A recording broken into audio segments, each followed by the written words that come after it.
조금 시간이 조금 지연된 부분들 양해해 주시고 오늘 말씀을 집중해 주시기 바랍니다. 네, 이 시간 내 주여 제자의 탄식을 들은 스승이라는 주제로 주일 하나님의 말씀을 전하도록 하겠습니다.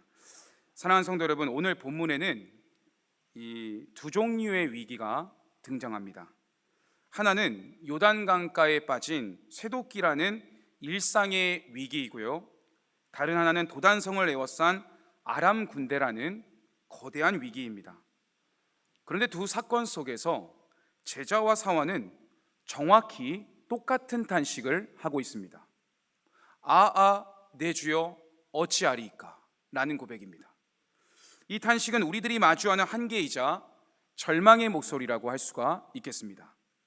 여러분, 인지과학 분야에는요, 터널 시야 현상이라는 용어가 있습니다. 사진을 띄워주십시오.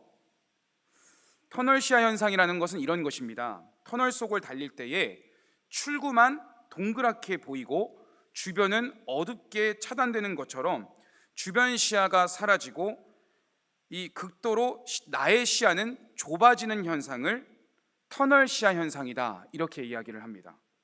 사람이 극심한 스트레스와 위기를 맞닥뜨리면 시야가 터널의 출구처럼 극도로 좁아져서 바로 옆에 해결책이 있어도 그것을 발견하지 못하는 현상, 그것이 바로 이런 현상인데요, 오늘 본문의 제자들과 사원이 바로 이 영적 터널 시야에 갇혀 있었습니다.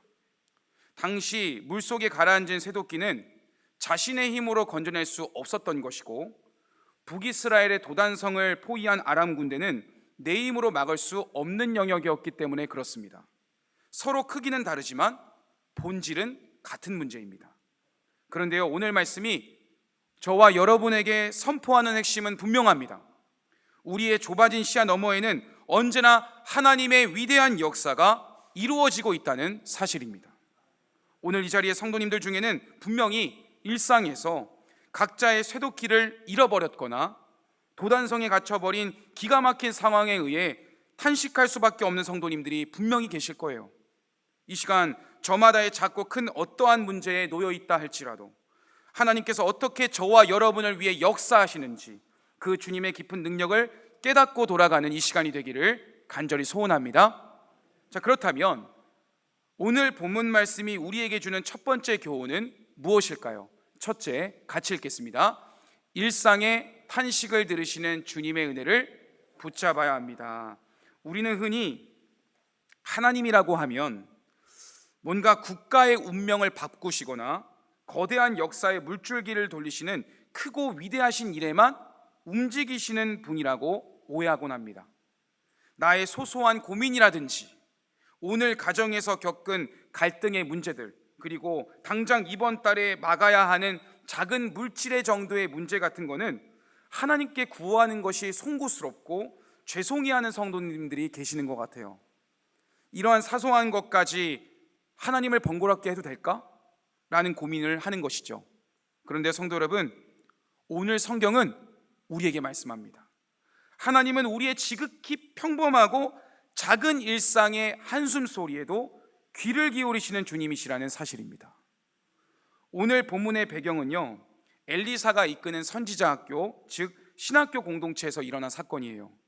당시 영적으로 어두웠던 북이스라엘 땅에서 하나님의 말씀을 배우고 지키려는 젊은이들이 엘리사 주변으로 많이 몰려들기 시작했어요.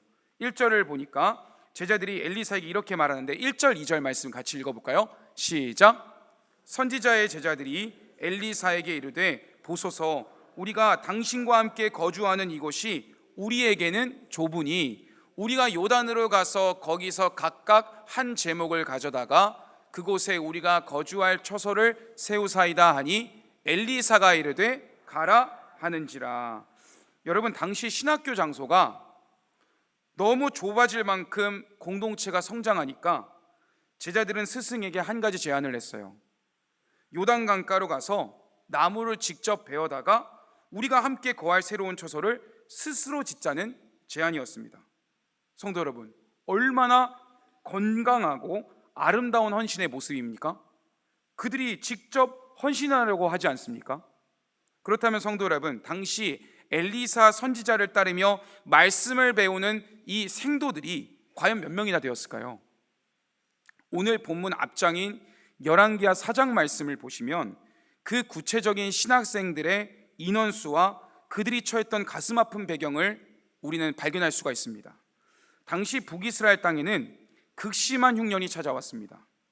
먹을 것이 없어서요, 선지자의 제자들은 들풀을 뜯어다가 죽을 쏘고 먹어야 되는 그런 형편이었어요. 근데 바로 그때에 한 무명의 성도가 이 마음에 감동이 와가지고 첫 열매로 만든 보리떡 20개와 자루에 담은 채소를 엘리사에게 가져온 거예요. 굶주림에 지친 제자들을 위해 가져온 귀한 정성이었죠. 그런데 엘리사의 사환이 그 떡을 보더니 오히려 감사하기보다 한숨을 쉬면서 이렇게 말하는 것입니다. 제가 어찌 이것을 100명에게 줄 수 있겠나이까? 먹어야 할 입은 100명인데 겨우 보리떡 20개로는 간에 기별도 안 간다는 인간적인 판단을 사환이 말했다는 것입니다. 여기서 우리는 그 당시 엘리사의 제자들이자 신학생들이 약 100명 정도다라고 추산할 수가 있어요. 그때 하나님은 제자의 인간적인 염려와 달리 그 적은 보리떡을 가지고 100명이 배불리 먹고도 남는 신학의 오병이어와 같은 기적을 본문에서, 구약에서 행하여 주신 것입니다. 성도 여러분, 이 성경적 배경을 가지고 오늘 본문 6장을 기억해 보시기 바랍니다. 이 100명이 넘는 젊은 선지자 생도들은 풍족한 환경에서 공부하던 사람들이 아닙니다. 보리떡 몇 조각으로 겨우 끼니를 때우면서도 그럼에도 하나님의 말씀이 좋아서, 하나님의 말씀이 사라진 북이스라엘 시대 가운데에 이 시대를 통탄하며 어떻게든 영적으로 무너져가고 있는 시대 가운데에 말씀을 전하고 싶은 제자들이 몰려든 사명제들이었다는 거예요. 성도 여러분, 제가요 2014년도에 고려신학대학원을 들어갔거든요. 1학년 전도사로 들어갔는데 그때 한 학년 모집 정원이 몇 명이었냐면 120명이었습니다. 근데 지금은 워낙 이 인구수도 줄어들고 또 헌신하려는 전도사님들이 적어서 이제는 100명으로 줄어들었다 그래요. 근데 지난해에 2025년 9월 저희가 속한 교단인 고신교단 제75회 총회 교세보고 기준에 의하면 전국 고신교회 수가 몇 개 정도일 것 같습니까? 한 몇 개일 것 같아요? 1000개일 것 같습니까? 2000개? 정확히 말하면 보고된 고신교회 수가 2118개입니다. 그리고 전국 고신교회에 지금 이 자리에 앉아있는 우리 성도님들을 포함해서 세례교인 수를 다 합해봤더니 고신교회의 교인 수가 26만 6천 명입니다. 자, 그러면 이 말은 오늘날 목사가 되기 위해 신학대학원에 들어가는 전도사님들이 세례교인 2668명 중에 한 명밖에 안 된다는 것입니다. 그래도 많아 보이십니까? 이걸 이렇게 생각해 보면 좋을 것 같아요. 2500명 교회, 울산교회가 2500명이 이제 조금 넘어서게 됐는데 2500명이라는 큰 교회에 신학생 한 명 배출하기가 어렵다는 것입니다. 그것이 오늘날의 현실이에요. 그리고 제가 대학원을 다닐 때만 해도요, 이 교회 우리 전도사님들이 그 당시만 해도 어떤 구조였냐면 기숙사 생활을 했어요. 천안에서. 그러면 딱 거기 들어가지 않습니까? 그러면 이렇게 되어 있었어요. 2층 침대 하나 있고 1층 침대 하나 있었어요. 그럼 누구 한 명은 2층을 위에 써야 돼요, 안 써야 돼요? 써야 되지 않습니까? 근데 저는요, 시간을 굉장히 잘 지키는 사람이에요. 그리고 2층을 쓰고 싶지 않았어요. 그래서요, 항상 이 대학원을 개강을 하면 화요일 날 수업을 하지만 월요일 날 이 기숙사에 들어가야 돼요. 그러면 제가요, 아침 일찍 가는 거예요. 그래서 1층에 딱 자리를 했어요. 근데 제일 지각하는 사람들은 어디를 쓰겠어요? 2층 침대를 쓰는 거예요. 그래서요, 막 어떤 사람들은 우리 제비뽑기를 해야지 공평한 거 아니냐, 그러면 그 말 듣고 제비뽑기 하기도 하고, 그럼 2층 쓰면 막 속상하고, 하여튼 그런 때가 엊그제 같은데, 요즘 그 신학대학원 이야기를 들어보니까 지원수가 줄어든 만큼 3인 1실이 아니라 2인 1실이 됐다 그러더라고요. 그래서 2층을 올라갈 필요가 없어요. 요즘 전도사님들은 다 1층 침대 쓰고, 또 많은 성도님들이 또 후원해 주시고 격려해 주신 덕분에 예전보다 더 기숙사 시설이 좋아지고 있다는 소식을 들었습니다. 자, 그런데 지금으로부터 약 2800년 전인 이 본문 시대에 100여 명의 신학생들이 한 처소의 기숙사 생활을 하니 얼마나 방이 터져나갈 듯 불편했겠습니까?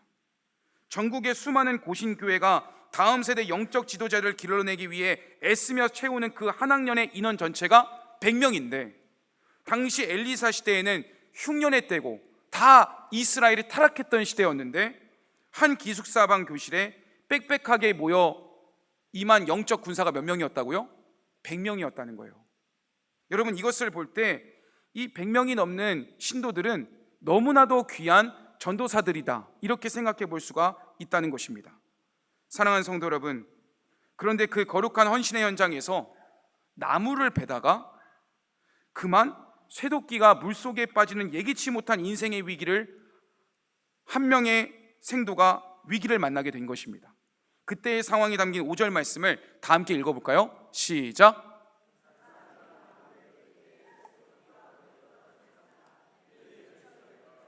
네 주여, 이는 빌려온 것이니이다 하니. 성도 여러분, 당시 상황은 제자들이 서로 힘을 다해 나무를 찍는 도끼질 소리가 요단강가에 울려 퍼지는 아름다운 헌신의 소리가 가득했던 곳입니다. 그런데 한 제자의 손에서 쇠도끼가 미끄러지더니 어디에 빠졌어요? 요단강가에 풍덩 빠져버린 거예요. 그때 제자의 심정은 어떠했을까요? 심장이 덜컥 내려앉았을 것입니다. 왜일까요? 그 도끼는 자신의 소유가 아니라 이웃에게 어렵게 빌려온 물건이었기 때문에 그렇습니다. 당시 고대의 이스라엘 사회에서 철로 만든 쇠도끼는 굉장히 희귀하고 값비싼 귀중품이었습니다. 오늘날로 말하면 얼마든지 마트에 가서 10,000원 정도만 주면 도끼 한 자루 살 수 있지 않습니까? 근데 그러한 도끼가 아니었다는 거예요. 가난한 신학생의 형편으로는 도저히 변상할 능력이 없는 어마어마한 경제적 가치를 지닌 물건이었다는 것을 우리 성도님들은 아셔야 합니다. 성도 여러분, 당시 이 가난한 신학생의 형편에 빌려온 쇠도끼를 잃어버렸다는 것이 왜 큰 위기가 되었을까요? 우리는 그 당시 실상을 오늘 본문보다 불과 2장 앞장인 열왕기하 4장 1절에서 발견해야 합니다. 4장 말씀을 보시면 한 선지자의 제자 신학생의 아내가 엘리사에게 찾아와서 통곡하는 장면이 나옵니다.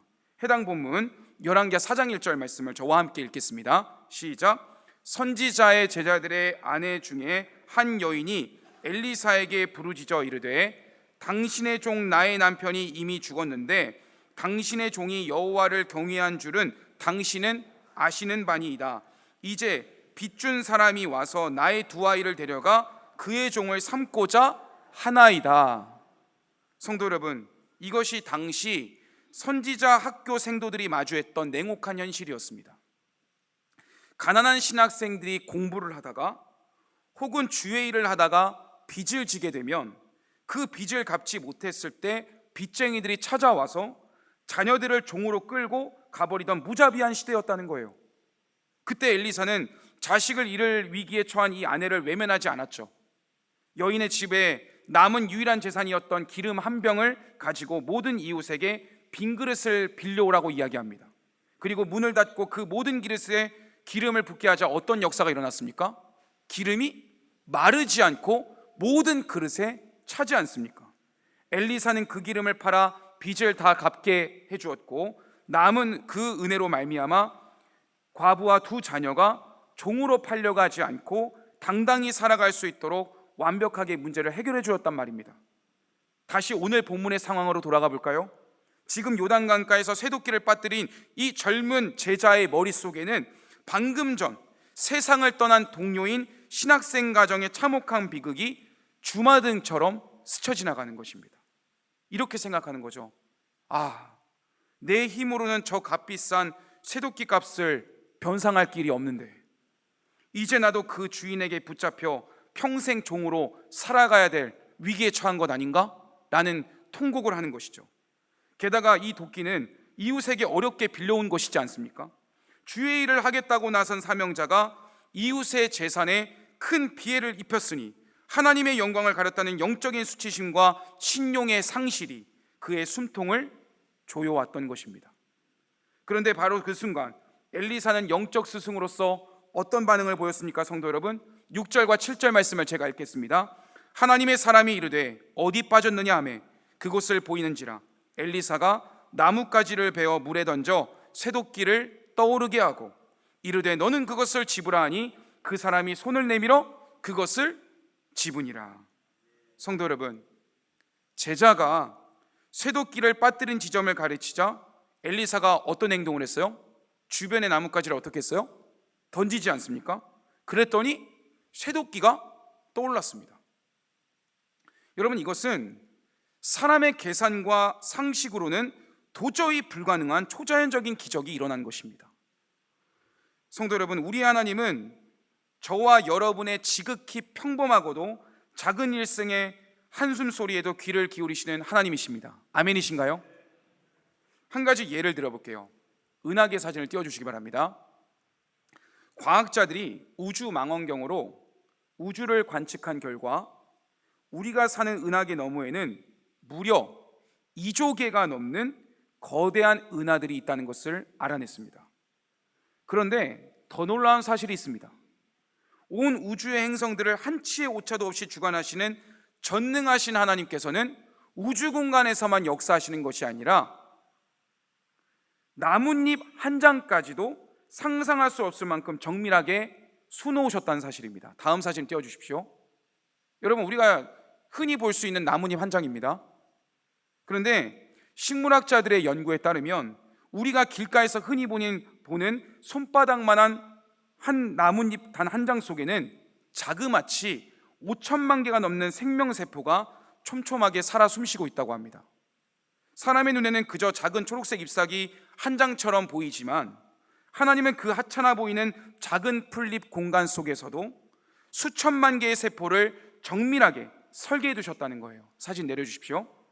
그리고 그 수천만 개의 세포 구석구석으로 영양분을 보내기 위해서는 피가 흐르는 살피추처럼 미세한 이 갈래맥이라는 것들이 있다는 것입니다. 이렇게 막 나뭇가지처럼 보이지 않습니까? 눈에 보이지 않는 초미세 갈래맥까지 다 합치면 나뭇잎 한 장 속에 들어있는 잎맥의 총 길이가 무려 10m가 넘는다는 거예요. 0.12m도 되지 않는 그 가느다란 갈래맥들을 통해 물과 영양분이 한치의 오차 없이 모든 세포에 연결되는 것입니다. 하나님께서 비를 내리시면 잎은 갈래맥을 통하여 모든 잎에 영양을 공급하여서 싱싱한 푸른 잎을 유지할 수 있게 된다는 것이죠. 그렇습니다, 성도 여러분. 2조 개가 넘는 우주의 거대한 은하와 별들을 돌보시는 전능하신 하나님께서는 동시에 나뭇잎 한 장에 담긴 5천만 개의 세포와 10m가 넘는 미세한 갈래맥 한 해까지도 주관하시는 주님이십니다.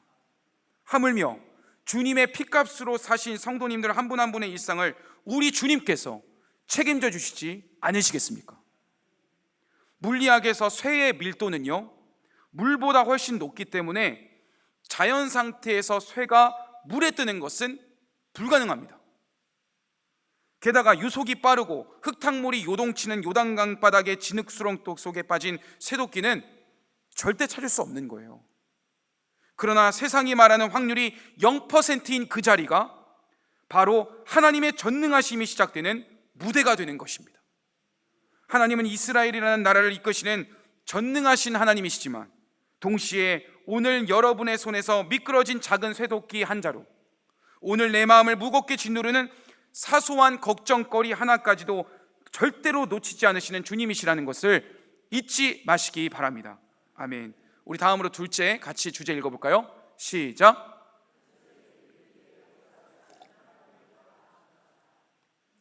이제 본문은 우리를 전혀 다른 차원의 거대한 위기 항복판으로 인도하고 있습니다.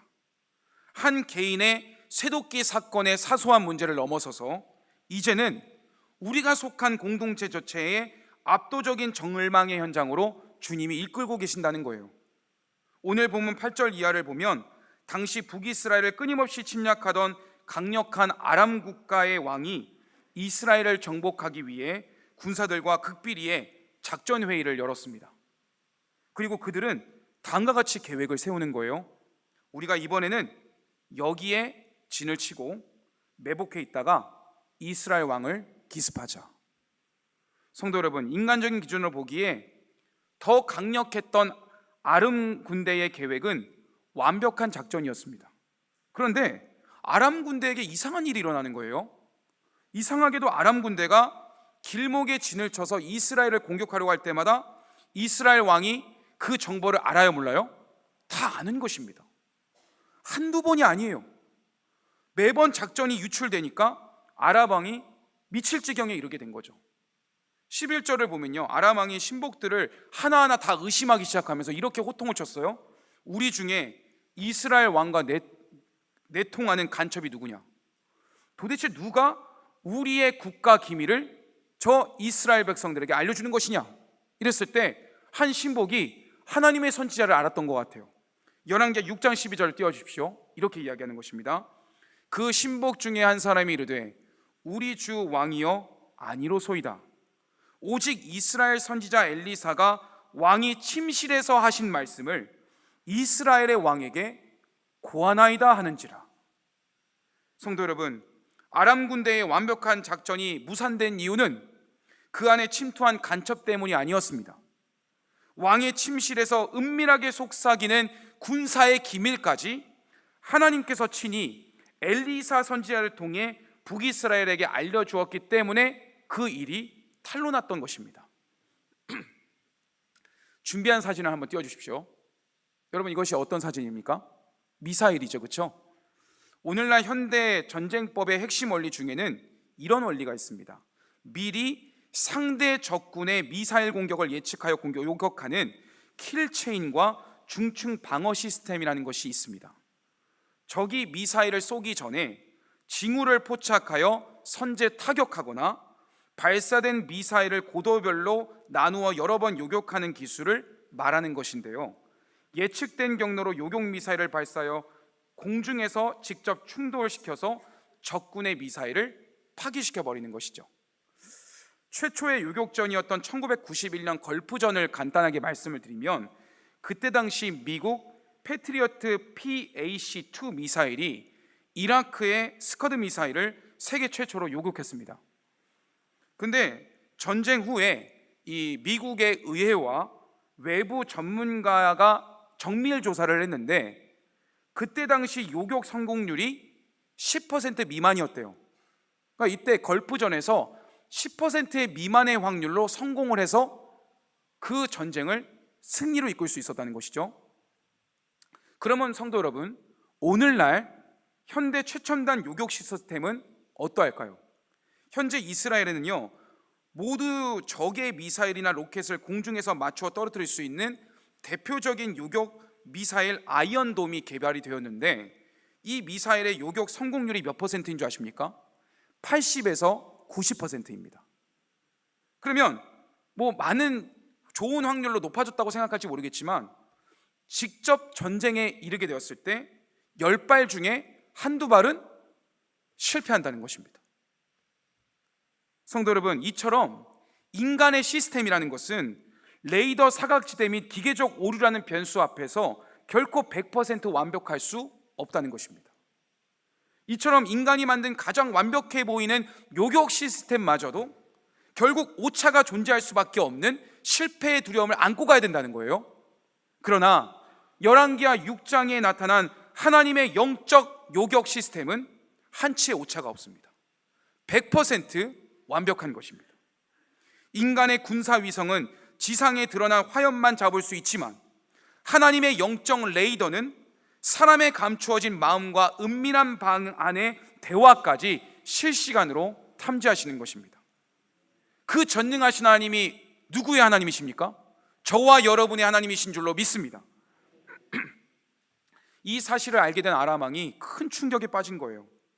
그리고 이 전쟁을 이기기 위해서는 군대를 더 정밀하게 하는 것보다 저 모든 정보를 이야기하는 하나님의 선지자를 붙잡으면 된다, 이렇게 판단을 내린 거예요. 얼마나 미련합니까? 그래서 정탐을 보내고요, 그곳이 어디였냐면 북이스라엘의 요새 중 하나인 도단성에 엘리사가 있다는 것을 알게 된 거예요. 그래서 14절에 보시면 왕이 이에 말과 병거와 많은 군사를 보내매 그들이 밤에 가서 그 성읍을 애웠었다, 이렇게 이야기하고 있습니다. 그리고 다음날 아침 일찍 엘리사를 수종들던 젊은 사환이 여느 때와 다름없이 평화로운 하루를 시작하면서 성문 밖을 나갔던 것 같아요. 기지개를 켰는데 눈앞에 누가 있어요? 밤에 숨어 들어왔던 아람의 대군이, 너무나 많은 대군이 가득 몰려있는 장면을 확인하게 된 것입니다. 사환이 그 장면을 보면서 스승 엘리사를 찾아가서 이렇게 이야기합니다. 외치되 내 주여, 우리가 어찌하리이까? 성도 여러분, 이 사환의 목소리 어디서 들어본 말 아니십니까?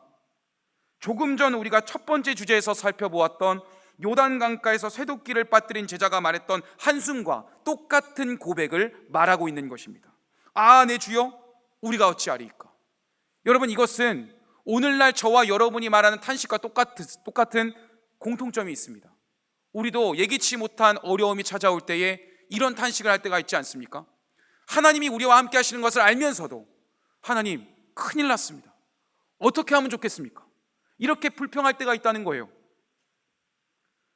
이 상황은 마치 제가 서두에 말씀드렸던 것처럼 터널 시야 현상에 갇혀버린 것이죠. 사랑하는 성도 여러분, 우리 역시 인생의 도단성 위에 서서 이 사환처럼 통곡할 때가 얼마나 많습니까? 사방을 둘러봐도 나를 돕는 사람이 없는 것 같고, 누군가가 나를 추적해오는 것 같고, 물질의 문제로 압박해오는 것을 느낄 때에 우리는 여지없이 현실에 함몰되어 버립니다. 성도 여러분, 성경에서 꽉 막힌 절망을 가장 처절하게 겪었던 사람이 누구일까요? 그는 다윗입니다. 다윗은 사울왕의 시기 질투 때문에 수천 명의 군사가 자신을 죽이려고 추적해오는 끔찍한 압박감을 느꼈던 사람이었어요. 발 딛는 곳마다 덫이 놓여 있었고, 눈만 뜨면 자기를 죽이려는 칼날이 있었어요. 다윗은 날마다 고립의 현실 속에 본국에도 있을 수 없는 망명 생활을 해야 됐던 처절한 고통 속에 있었다는 것입니다. 그런데 여러분, 절망의 한박폰에서 다윗이 늘 어떤 고백을 했는 줄 아십니까? 우리 다 함께 시편 3편 6절 말씀을 읽겠습니다. 시작. 천만인이 나를 에워싸 진친다 하여도 나는 두려워하지 아니하리이다. 여러분, 어떻게 다윗이 절망의 상황에서 이런 고백을 할 수가 있어요? 다윗의 심장이 강철로 만들어졌기 때문입니까? 그렇지 않습니다. 다윗도 우리와 똑같은 성정을 가진 사람입니다. 하지만 다윗은 자신을 에워싸는 포위망 속에서 육신의 눈을 닫고 기도로 영적인 눈을 뜬 것입니다. 자기를 에워싼 군대 너머에 지금까지 나를 보호하시고 오늘도 나를 보호하실 전능하신 하나님을 바라보았기 때문에 그는 천만인이 나를 둘러싸도 두려워하지 않는 것입니다. 저는 오늘날 우리 성도님들의 가정이 다윗의 믿음을 소유할 수 있게 되기를 간절히 소원합니다. 다시 본문으로 돌아와서 두려움에 떨고 있는 사환을 향해 하나님의 사람 엘리사가 어떻게 대답하는지 다 함께 16절 17절 말씀을 읽도록 하겠습니다. 시작. 두려워하지 말라. 우리와 함께한 자가 그들과 함께한 자보다 많으니라 하고 기도하여 이르되 여호와여 원하건대 그의 눈을 열어서 보게 하옵소서 하니 여호와께서 그 청년의 눈을 여심해 그가 보니 불말과 불병거가 산에 가득하여 엘리사를 둘렀더라. 아멘. 성도 여러분, 엘리사의 기도가 선포되자 하나님께서는 사환에 감겨있던 영적인 눈을 뜨게 하셨습니다. 그리고 마침내 사환은 놀라운 장면을 목도합니다. 자신들을 죽이려고 포위한 아람 군대 뒤에서 더 거대하게 에워싸고 있는 이스라엘을 호위하고 계신 하나님의 군대가 보이는 것입니다. 결국 아람 군대는 하나님의 감당할 수 없는 권능 앞에 완전히 무력화되고 말아요. 이스라엘 왕은 사로잡힌 원수들을 당장 쳐주기로 했지만 엘리사는 도리어 그 아람 군대에게 음식을 풍성하게 대접하여 아람 군대를 돌아가게 해라, 이렇게 청합니다. 결국 적들을 칼과 창이 아니라 심리전으로 하나님의 압도적인 은혜와 사랑으로 아람 군대를 격파해버린 것이죠. 성도 여러분, 열왕기하 6장 23절은 이 사건의 결론을 이렇게 선포합니다. 이로부터 아람 군사의 부대가 다시는 이스라엘 땅을 침범하지 못하니라 라고요. 스승 엘리사의 중보 기도 후에 하나님 아버지의 응답하심으로 말미암아 이스라엘 땅에 완벽한 승리와 평화가 찾아오게 된 것입니다. 여러분, 오늘 이 놀라운 도단성의 광경이 우리에게 선포하는 영적인 진리가 무엇일까요? 어떠한 위기의 순간에도 눈앞에 포위망 너머에 역사하고 계시는 피난처 되신 주님만 바라봐야 된다는 것입니다. 오늘날 성도님들을 짓누르는 거대한 삶의 포위망이 무엇입니까? 조금도 두려워하지 마십시오. 하나님이 우리 성도님들과 함께 하십니다. 오늘은 스승의 주일입니다. 오늘 본문에 등장하는 제자들과 사환은 현실의 벽 앞에서 어찌하리까 라고 탄식했어요. 그때 스승 엘리사는 그들을 다그치거나 비난하지 않았습니다. 오히려 제자들의 절망을 가슴에 품고 살아계신 하나님 앞에 무릎 꿇었습니다. 그때 기적이 일어나는 것입니다. 오늘 예배의 자리에 나온 성도 여러분, 그리고 다음 세대 아이들을 이끌고 계시는 교회 학교 교사 여러분, 그리고 영적 스승이자 부모인 성도 여러분, 제자들이 힘겨워하고 절망할 때 하나님 앞에 엎드려 그들의 영적인 눈을 열어달라고 눈물로 기도하는 그런 스승이 되어주시기를 축원합니다. 그리고 우리의 삶에 진정한 본을 보여주신 진짜 스승이 계시죠. 그분은 누구이실까요? 주 예수 그리스도이십니다. 예수님은 거대한 절망 앞에서 두려워 떠는 제자들을 결코 다그치지 않으셨어요. 오히려 그들과 저와 여러분을 위해 가슴에 품고 십자가 대속의 죽음을 끝까지 감당하시기 위하여 겟세마네 동산에서 땀방울이 핏방울이 될 때까지 기도하시지 않았습니까? 제자들이 영적으로 눈이 멀어 다 도망치고 뿔뿔이 흩어졌을 때 끝까지 찾아와 영적인 눈을 열어주시고 십자가 부활의 승리를 보게 하신 참된 스승이 바로 저와 여러분의 주님이신 줄로 믿습니다. 오늘 스승의 주일을 맞아 우리 모두가 우리의 참된 스승이신 예수님을 닮아가시기를 소원합니다. 낙심한 자들을 기도로 살려내는 신실한 영적 스승이 되어주시기 바랍니다. 그리하여 우리 교회의 다음 세대가 주의 영광을 위해 크게 쓰임받는 세대가 되기를 원하고, 우리 성도님들의 기도로 말미암아 성도님들의 가정이 하나님의 구원의 은혜를 경험하게 되시기를 주님의 이름으로